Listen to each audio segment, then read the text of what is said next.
I think the next speaker will help enormously. I'm absolutely thrilled to introduce her. So Dr. Suzanne Zeedyk, I'm just going to read a wee bit about her. She'll introduce herself anyway. But by training, she's an academic, a researcher and developmental psychologist. And she now works with the public, disseminating the science of connection and attachment in order to foster a richer understanding of the lasting impact of childhood experiences.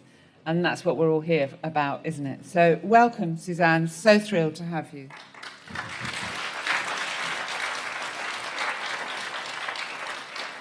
I'm so thrilled to be here.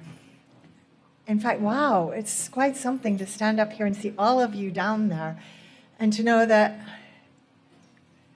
to have a sense of the community that has grown up in the last 30 years as people come to terms with the impact of childhood trauma. And I am just thrilled to be able to be here and to bring some of that information to you and to cycle your stories back out to the wider public. Okay, so in the time that I have been working with the public in about the last 15 years, I have discovered that I really like playing with language.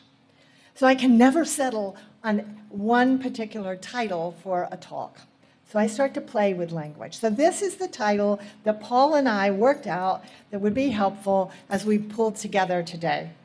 Saber-toothed tigers and teddy bears, how boarding school shapes attachment. But then as I put the talk together, I started to play with other words, like how childhood fears shape adult biology, or how childhood relief shapes adult biology. And the thing is that when you start to play with language, it gives you different entry points into your same core material. It gives you a different way of thinking about that topic. So if I had had to choose one title for today, this is what I would actually have called it. I would have called today The Courage to be Curious. Because that's what every single one of you have done. Somewhere along the line, you have found the courage to be curious about what happened to you in your childhood, or what happened to your family in your childhood, as Rose just told us about. Or the courage to think about how you can help other people to be curious when they absolutely do not want to be, which Nick already talked about this morning. I think it takes great courage to be curious. And that's what all of us have gathered today to try to be. So, as you've already heard from Caroline, I am by training an academic. In fact, this is where I spent 20 years of my career. This is the University of Dundee. You can see there the big yellow arrow. That's my office. And I like to use this slide sometimes because it helps ground people as to who does research. Where do research findings come from? And they come, especially in terms of psychology, and a lot of them come from academic buildings just like this.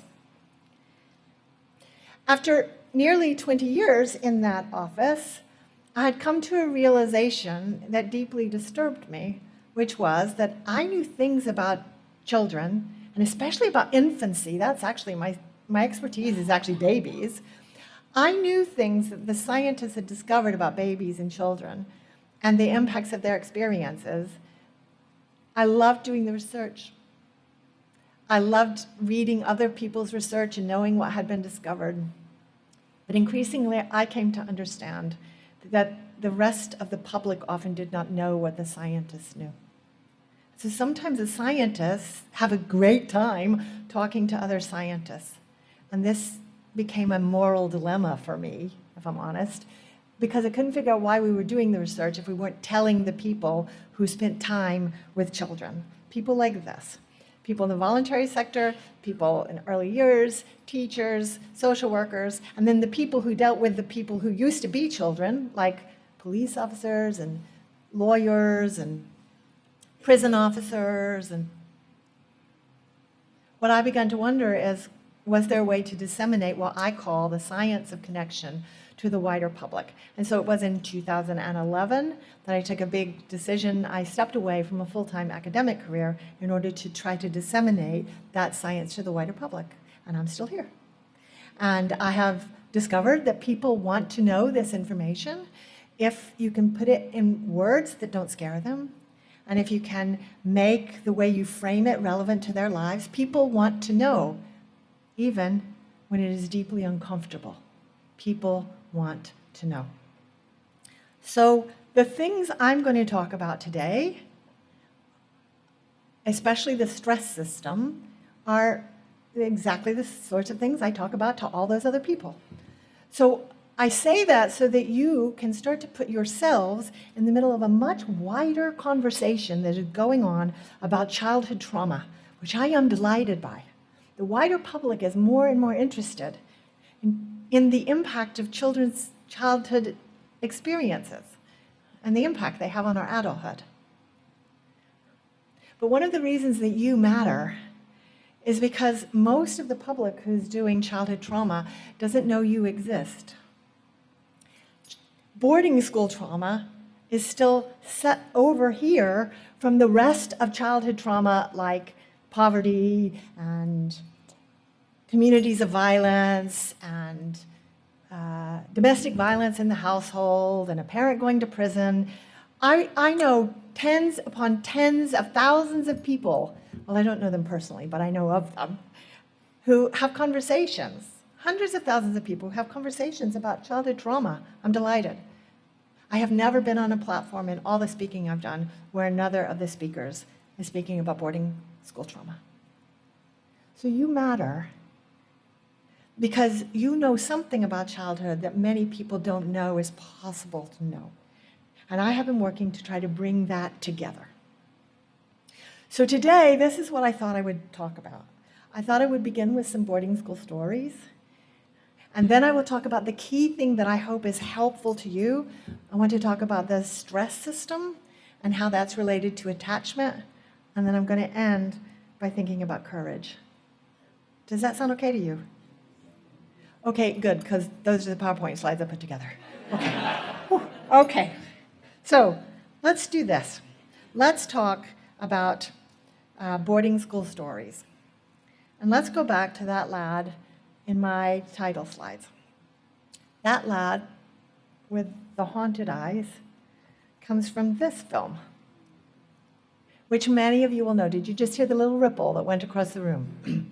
Many of you will know this film. This is the classic first film out there to try to get people to start to think about the idea that boarding school might be traumatic.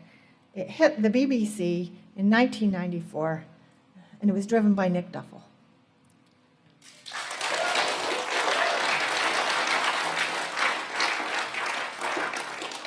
And if I jump ahead in the very last clip, you get to see Nick in 1994. And I told him that I was going to show them, and he went, "That was when I had hair." So this film hit the BBC in 1994, and I'm going to show us some clips from it today. So I'm taking a risk.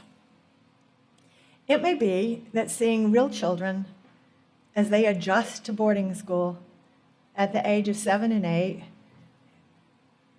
brings back too many memories. That's why it's great that I've come second, because you've already talked to people. You know people at the table. I know I'm taking a risk. I'm telling you I'm taking a risk, and that I know that I'm taking a risk.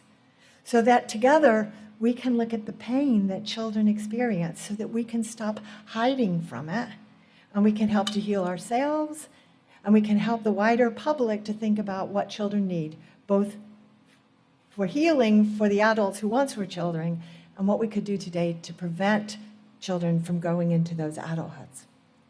So, because you might not have seen this film in a while, or you may never have seen this film, can I tell you, it includes children from 2 boarding schools. One is Madewell Hall, which Charles Spencer brought to the attention of many, many people with the publication of his book last year.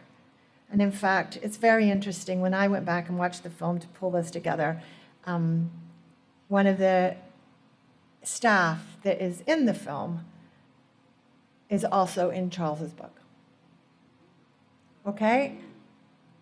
So it's just interesting that there are now new links to be made as more and more people find ways to tell their story and to reflect on this history.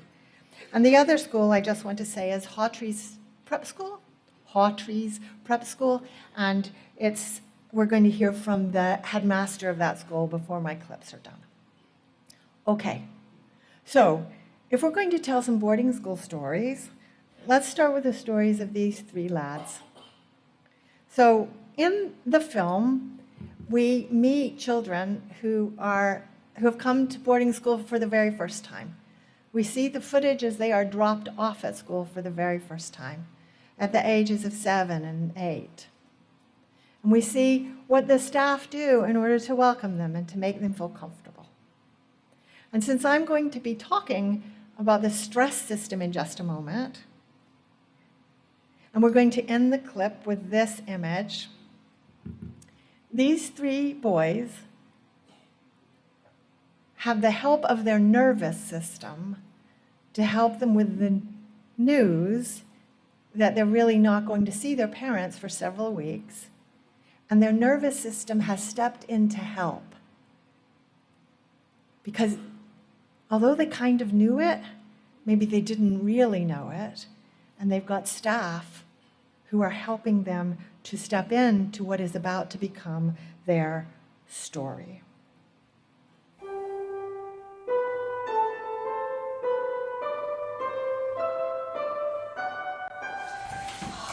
It's quite natural for you to miss Mummy and Daddy. We all miss our family when we're away from them. And if you have a few tears, well, that's nothing to worry about. It's very normal. I have a few tears every now and then too, so I think you, being much younger, are quite allowed to have a few. But don't worry, that gets better too. You find that every day that you're here, as things become more familiar and you get busier and busier and you're doing more and more and more, you begin not to forget about Mummy and Daddy. You never forget them, of course not. But it gets easier being away from them. Alright? And it's not very long until the first day's out and you'll be seeing them. Alright? Three boys coping with the idea that they're not going to see Mummy and Daddy for a while. We are witnessing their nervous systems trying to help, as one has 3 fingers down his throat, as one has both hands here, as one, in fact, if we just go back, as one turns his face away so that he doesn't even have to face the person talking about not seeing Mommy and Daddy. If you find that your body is tense, that your stomach has gone tense, or your chest has gone tense, can I say thank you? Because it means that you are able to be in touch with the pain of the children, and very likely your own pain. It means that you can be in touch with it and you don't have to live in so much denial of it, because our bodies carry the consequences of our childhood experiences. But when these boys were boys, their body was just learning what they were going to need to cope with, and they were just learning how they might cope with the situation they found themselves in. And it is fascinating to realize the sucking on your fingers helps, the putting hands on your face helps, that turning away helps. Their nervous systems were stepping in to try to help in a really difficult situation. Okay, so here's another boarding school story. This is the animation by Tony Gamage. If you haven't seen this film, I recommend you go and see it. This is Tony's animated film about his experience of being sent to boarding school as a 7-year-old. I emailed Tony last night to say thank you again for the work that we have done together. And Tony emailed back to say, I'm so sorry I'm not going to be here. I'm doing a workshop in Brighton with an animator who's in Gaza. So I thought I would just tell you all that. Because Tony's work as an animator finds new ways to help us all to step into childhood pain. Okay, I told Tony's story in my book, Saber-toothed Tigers and Teddy Bears, which, yes, is at the back of the room. You can get a copy if you like. And so in this book, I talk about childhood trauma, and I tell a variety of kinds of stories, and one of those is Tony's. And I talk about this fabulous animated film that he made that I think is a tremendous piece of work. And we illustrate the photos in the book with images from that animated film. And let me just read you a teeny little paragraph from what I say about his work.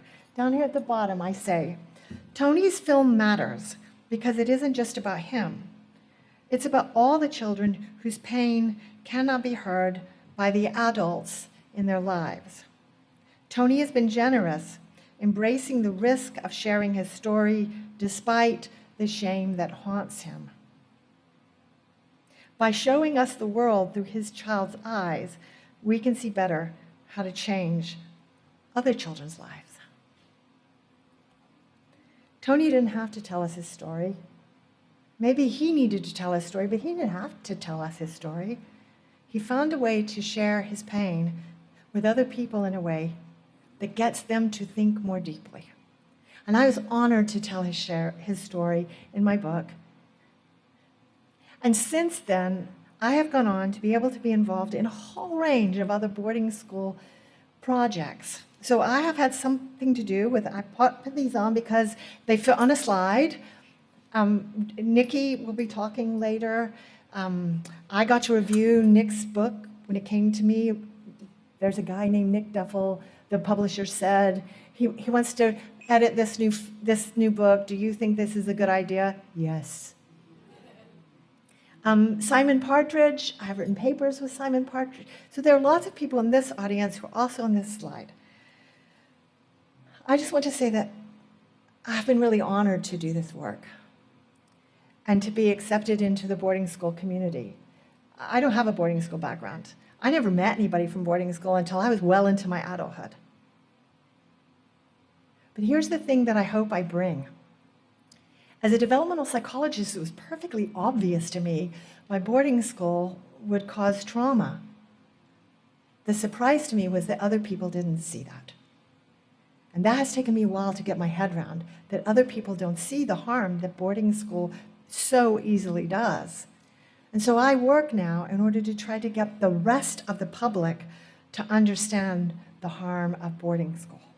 And to bring, so if I talk about lots of trauma and what I think of as the umbrella of trauma, I work hard now to bring boarding school trauma under that umbrella so that people will see it as just another form of trauma, if just is the right word, so that we can stop living in denial of it, and then we can actually cycle those insights upwards so that we realize the cultural damage that has been done by distancing children from their own emotions.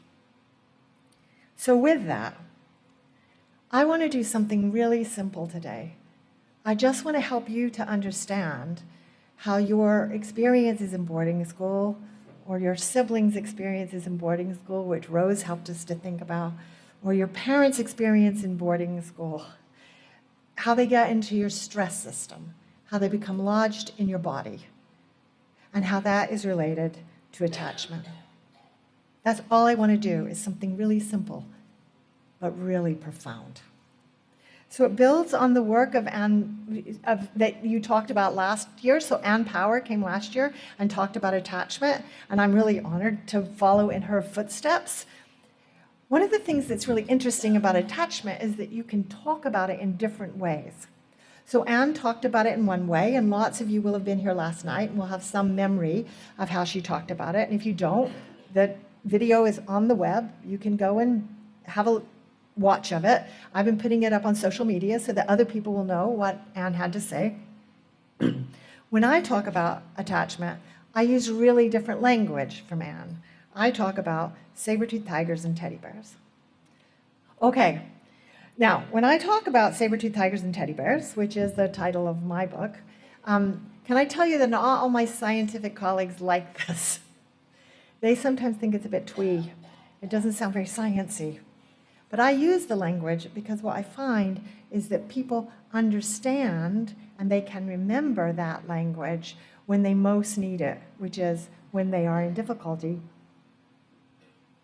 or when their children are in difficulty, when someone else is in difficulty, they can remember that language when they most need it. Okay.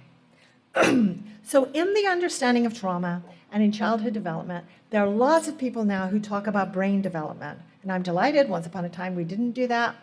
But because all of our images of brains that get used get cut off here at the neck, sometimes people understandably think that the brain ends at the neck.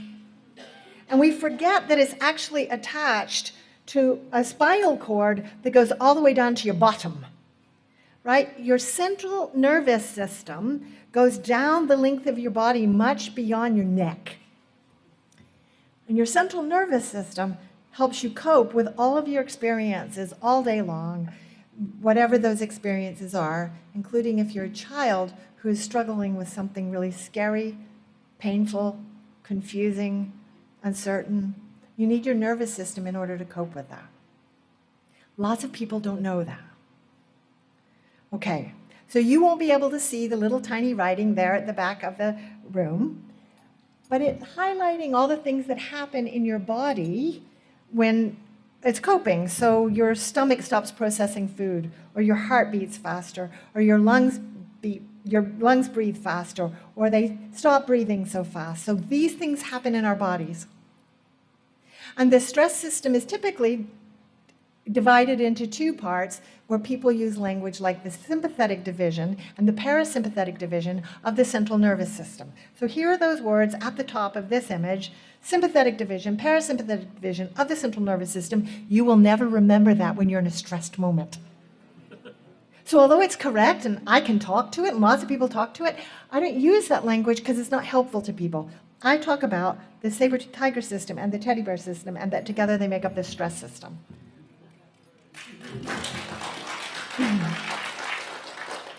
So when you're dealing with difficult moments, you're in a saber-toothed tiger moment.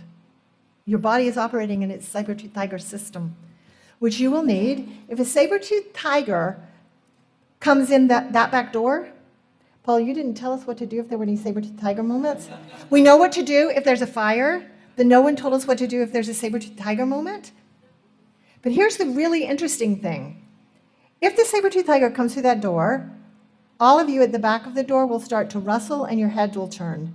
And then other people will start to hear the rustle, and then you will all turn to see what the bother is about. And then before you know it, there will be pandemonium in this room without Paul or Caroline having told us that we need to look out for saber-toothed tigers. Our brains and bodies will decide that we are in danger and somebody's going to die. Please laugh. The only question is, who is going to die? And the answer is, whoever it is that their stress system can't find a way to fight off the threat. And of course, if we had longer, we could play with all the ways we might do this. We could, from ourselves, develop the idea that some of you will pick up chairs and hit them over the head. And some of you will hope that you've got enough blood diverted to your arms so that you'll punch them. And some of you will just run away and leave your colleagues to be eaten by the saber-toothed tiger. You will save yourself. And some of you will freeze and hope that the saber-toothed tiger will not see you if you can stand still enough. It's amazing. Your stress systems will decide for you what they think is the thing that will keep you alive. God bless the stress system. That's what all of your systems did when you were in boarding school, or your siblings were in boarding school, or when you said goodbye to your parents. Your stress system needed to find a way to help you to cope with that. Repeatedly. So after a while, your stress system figured out a reliable way to do that. And it served you in boarding school. It just doesn't serve you so well in adulthood. But it served you really well in saber-toothed tiger moments as a child. Now, I talk about this all the time. I don't mean we're trying to get rid of saber-toothed tiger moments in our lives. We will have saber-toothed tiger moments always. The problem becomes for our health if you don't get to cycle back to your teddy bear system. So if your body doesn't get to come back to a place where it calms down, where it relaxes, where it feels cozy, where it feels like it belongs somewhere, that's the point of a teddy bear. That's the only point of a teddy bear, is to help you to feel cozy, warm, belonging, relaxed. So after a saber-toothed tiger moment, if you cycle back into your teddy bear system, you go round and round and round, and that's healthy. It's just that lots of people in our society end up with this saber-toothed tiger system as their default system. And they find it difficult to get back to a teddy bear system, or if they do, they don't stay there very long. So one way to describe the harm of boarding school is that you learn to stay in a saber-toothed tiger state a lot, maybe all of the time, because you were often in a saber-toothed tiger environment. And therefore, your body's adapted to that. That's the stress system. To put those together, how you go around and around those two, is one way of describing how the stress system operates. And we could call that the self-regulatory system, or we could call it the co-regulatory system, or we could call it the attachment system, or my favorite is we could call it the trust system. It's in your bodies.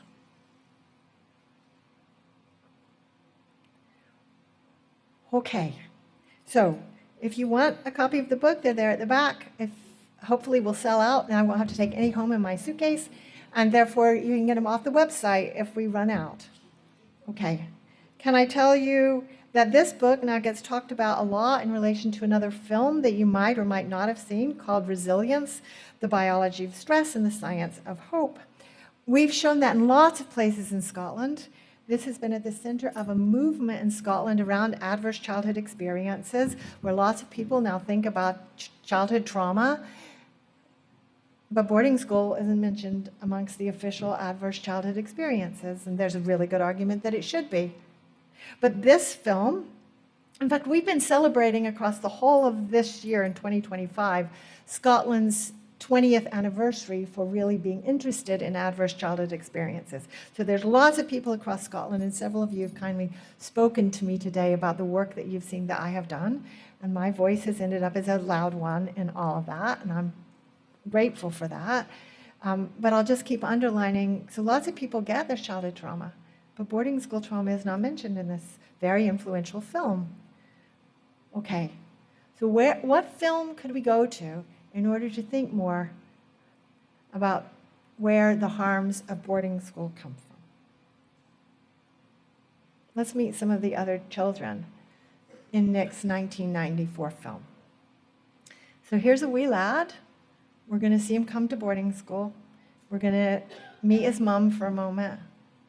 And what I want you to watch at the very end of it is what he does with his body, how his body tries to help as he comes to the moment of parting from her. I've been heaving with emotion for about 2 months really over Harry leaving, but I'm going to get used to it. It's going to be all right. The good thing is that he is so excited. I think the school is heaven. And I will be absolutely astounded if he's not happy there, but I'm miserable about him going. But at the same time, I'm thrilled for him. It's in the front though. It's a lovely house, isn't it? And all the lights are on. Oh, Oh, look, that is Was it him. once He's a waiting big- for you, look. Was it once a Mansion. mansion? Yeah. Yeah. Hello. Harry. Hello. Have a good holiday. Thank you. Hello, Harry. Nice to see you. I had a very interesting conversation last night with a Frenchman I sat next to at dinner, and I just couldn't resist getting onto education, because the French have such different feelings about education. They cannot understand how we can possibly do what we do. How we can bear to send our children away when they should be coming home to us every night and talking to us every night. How we must lose touch with them and how vital it is to see them changing every day. I totally disagree. I think it's the making of them, this. Sending them away. And, you know, I can see what happens by seeing him every 3 weeks. It's not a drama, really. Bye. Bye.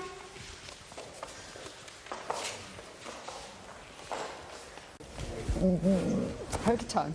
Yeah. Will you write to me? Yes.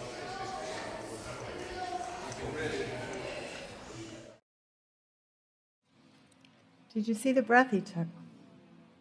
I don't know how there's enough room in that boy's body for all the air that he took in.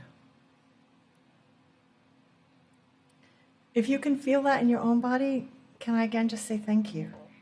Because it means that you can face up to the pain that his body is coping with that lots of people would never notice because it happened so quietly and in such a tiny moment. I have no idea how the cameraman managed to focus on some of the things that they captured in the film. Maybe in questions and answers, Nick will tell us.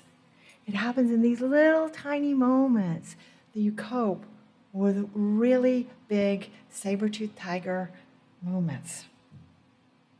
So, let's meet another lad. Let's watch him cope. Let's meet his mom, talking about how she thinks he might adjust to being separated from his family.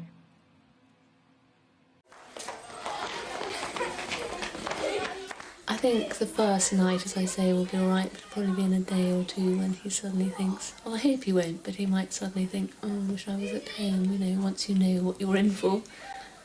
But I hope he'll be all right.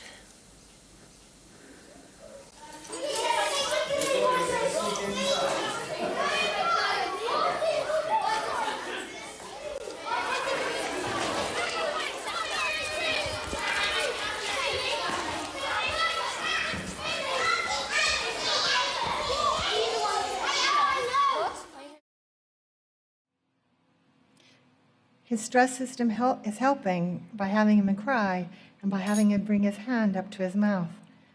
But of course, he's not going to be allowed to cope in that way for very long because he needs to learn to stop crying. But in these initial days, his body is searching for ways to help him with this saber-toothed tiger moment.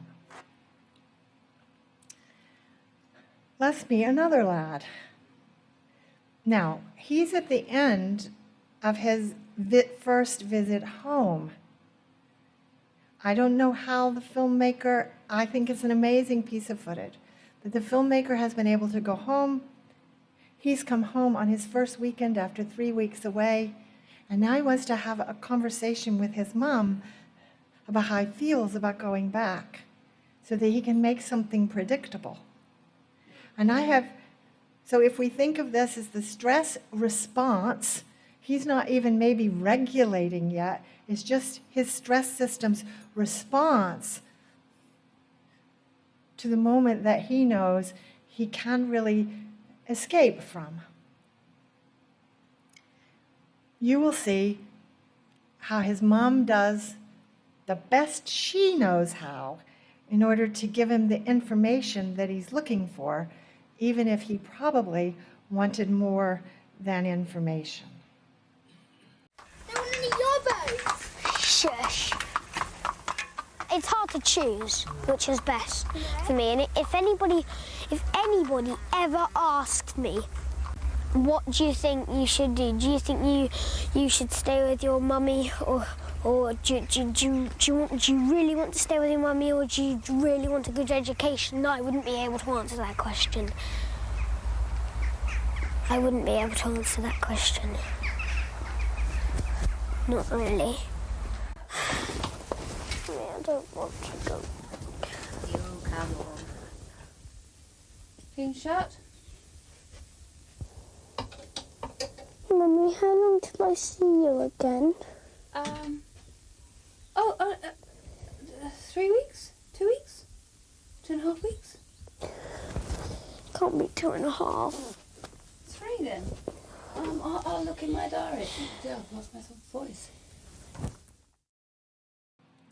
Here's a child whose body posture is seeking to help him cope with the news that his mom will check her diary in order to see how long it is till his heart's desire is met. Now, there are lots of other videos I can show you. In fact, I'm keeping my eye on the time. Let's hear from this one, because another way to describe what the stress system needs to cope with is grief and loss. To all outward appearances, I would say I adjusted in a reasonable length of time, but I don't feel that I ever recovered from that experience, in the sense that it became normal to carry around with me that level of grief and loss and despair. Despair is carried in the stress system. Grief and loss is carried in the stress system. His body got good at carrying that. But given his description, he didn't find a way to let it go. He just found a way to carry it. So there are lots of clips in that film. This is the last one I want to show just before I end with some reflections on courage. And I think this is a really powerful clip because we're going to see 3 different levels of intimacy. 3 different kinds of reunions. And all of that is captured in the body. And because I'm not good at stopping this, I'm just going to tell you what to look for. The first one is a lad who has to cope with the fact that his mom's not there at all and she's going to be an hour and a half late. He has to cope with the disappointment. The second one has a mom who cannot get enough of him and pulls him in really tight, and he wants to be there, and their reunion is very intense. And the third one has a mom whose reunion feels okay, that she kisses him on both cheeks, and in fact it kind of gets interrupted as he introduces her to the filmmaker. So I will hold up my hands at each of those 3. What we are witnessing is 3 different levels of intimacy for parting and reunion. That gets into the body, and it is that intensity in parting and reunion that lies at the heart of attachment styles, which Anne talked about last year.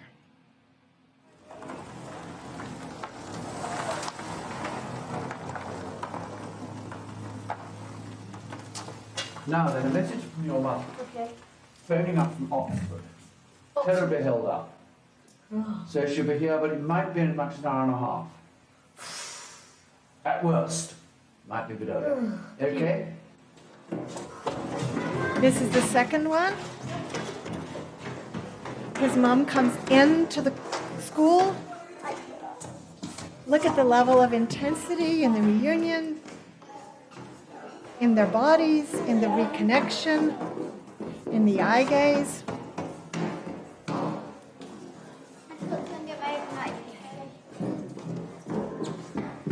She's overwhelmed. That's her stress system. She's trying to control it. And in the third one, he brings his own baggage out. So he doesn't meet his luggage. He doesn't meet his mom till he's outside the school. And a kiss on both cheeks will do this family. Darling. There's Paul, the cameraman. Hello. Hello, Paul. And then you take that intimacy with you home and into your adulthood. That's at the heart of attachment.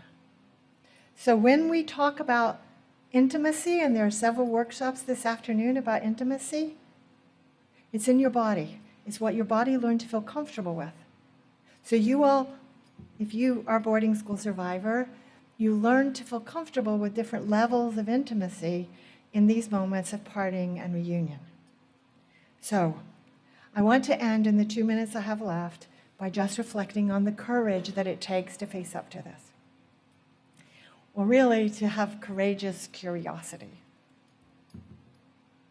You are all amazing because you have found ways to be curious and courageously curious enough to look at the pain and try to get other people to see it too. Like, well done. BSConcern has helped, as an organization, has helped us all to do that.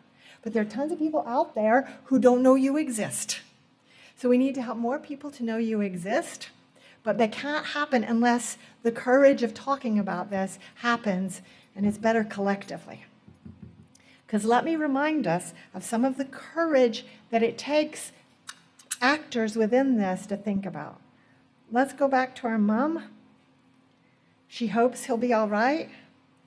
Imagine if I come along and say to her very clearly, he probably won't be all right. How much courage will it take her to hear that from me? I think the first night, or as I one of say, you? will be all right, but it'll probably be in a day or two when he suddenly thinks, well, I hope he won't, but he might suddenly think, oh, I wish I was at home, once you know what you're in for. Watch your But, face. I hope he'll be all right. She knows he might not be all right. She doesn't want to hear from me that fear is right. Now that's really different than we heard from Rose's dad. It takes courage to face the idea that what you're doing with your child might be harmful to them. What parent wants to know that? So the courage, if there are parents in this room and you're considering sending your child to boarding school, or if there are parents in this room who did send your child to boarding school, it takes courage to ask that question. If you're in this room, well done for finding that courage, because there are lots of other people who've struggled to find that courage. What about schools? It takes courage for schools to face up to the idea that they might still be harming children. This is a headmaster who truly does not believe he's doing that. When I see some of the criticisms of boarding school, they're often fueled by people who've had unhappy memories of their own boarding school days, probably 20 or 30 years ago. Now, I know of no school, and I suspect there are very few, if any, that still operate in the same way they did 20 or 30 years ago. And that was 94. They have changed. They've had to change, and for the most part, they've wanted to change. And boarding schools now are much warmer places, physically and emotionally, than ever they were. And also they're operated on a much more relaxed and pleasant way. I went to boarding school. I did not enjoy it. And so really, from my point of view, I'm delighted to be running a boarding school today where the boys are much happier than ever I was at school. And so the debate has been unbalanced. And I think it's done quite a lot of damage, in a way, to the good things that boarding schools have to offer. It would take him great courage were he in this room listening to what I have to say. It takes courage to face the idea that something you believe in is harmful to children. And finally, my last example as I really wind up, Caroline, the courage of campaigners. The courage that it takes to keep going when other people don't want to hear what you have to say, and to ask the questions that other people find really uncomfortable. Well, I have little doubt that headmasters and teachers do sincerely think they're doing the best for children, and that they can develop a very successful character from this kind of education. Against that, the people I have seen in my groups and in my therapy are telling me that there has been a price to pay. And what I am interested in is this a price which individuals and society can afford to pay? All of these people on my slide, every single one of you in this room, every single person who is finding a way to explore these issues, brings the courage that our country needs, and the listening that our children are asking be done for them by the adults in their lives, which is why I said I would have called today the courage to be curious. I have been so pleased to be with you today. Thank you.